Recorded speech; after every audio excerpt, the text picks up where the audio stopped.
And we're back mga ka-positive, no? Ayan, magandang araw sa inyo. It's me, Daddy Vlog. So, shoutout muna sa mga solid subscribers ko dyan, no? Yeah, boy. At syempre, Pasigaw din sa mga followers ko sa FB page. so going back mga ka-positive, no? Gaya nga ng sabi ko sa last vlog, may nakausap na ako na legit na nagbubuga ng kaha, no? Pakoy! Bali ngayon, papunta ako sa shop niya para ipakita ng personal yung mga gagawin at ipapa-estimate kung magkano at ilang linggo bago niya matapos yung pagbubuga sa kaha. Bro, what are you talking about, man? At maidagdag ko din, no, mga ka-positive, Huwag kayong masak, no? ipapabago ko yung kulay ng jet. What? Hindi daw talaga trip ni manager yung malasalagin tong kulay. Masyadong dark, lalo sa gabi pag binabiyahe. Since green ang rehistro ng jet, At ayaw ko na magpa-change color medyo matrabaho sa HPG. at dagdag gastos pa. May napili na kaming babagay at gusto ni manager na kulay. So, ganun pa rin naman, nasa shade pa rin naman siya ng green. From salagin to Mamaya, reveal ko sa inyo yung kulay.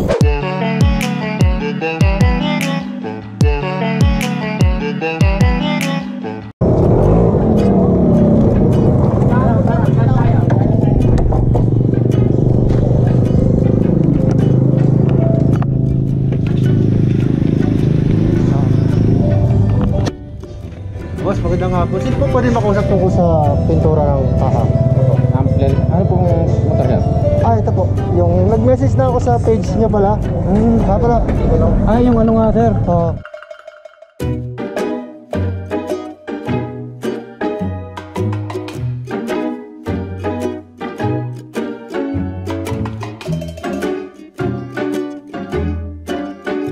A few inches later. Pwede naman natin doon ng paraan niya sir, sa fiber. Pa-fiber natin, tapos pupunta natin para may kapit pa rin yung ano. So, mga estimate mo, boss, yung mga magkano kaya yan?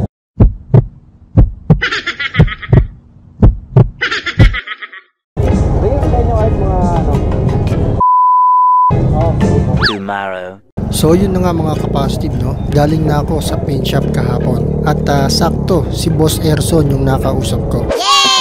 Kaya mas na-explain ko yung mga gusto kong mangyari sa kaha ng jet ko. Siya lang naman yung may-ari ng auto paint shop na pinuntahan ko kahapon. So, okay na. Settle na. Planchado na. Kaya dadalhin ko na ngayon yung kaha sa shop nila para maumpisahan na yung pagbubuga.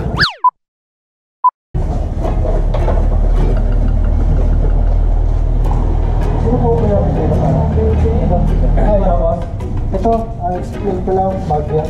Sabi ko lang kasi kay Boss Erson, kung sana mangyari, mawala na to. Kung mangyari, isa na lang siya. Matatakpan siya? Oo, makabula siya. Kasi magkahiwala yun, mahirap tanggal. So, mawawala na siya. Tapos, isang bula siya na. Papaidiran daw niya, sabi niya Boss Erson dito. Itong bola sa ganang parinta? Oo, kasi ano yun, may graph bar to eh. Ito kasi yung sa social. Meron nakakainig. Kasi ano to? Yung boss eh. Kamu, bumutok na. Yan. Kung ano yung green na nakikita nyo ngayon, yan yung fluorescent green. The next day.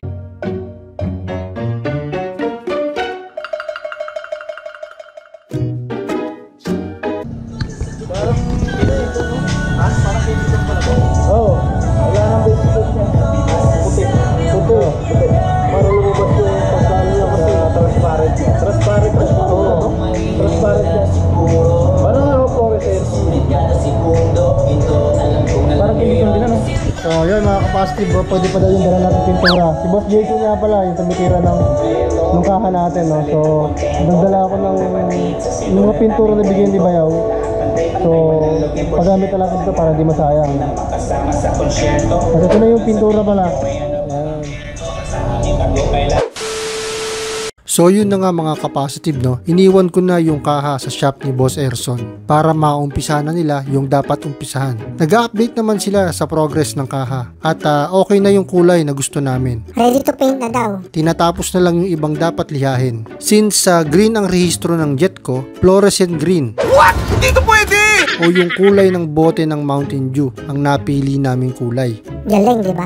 Very unique para sa akin. Bago sa paningin at visible kahit gabi ibiyahe. All goods na to mga ka-positive, no? Stay tuned sa next video Please don't forget to subscribe. Stay safe. God bless. Peace out. Ito, Fuel for Adventure.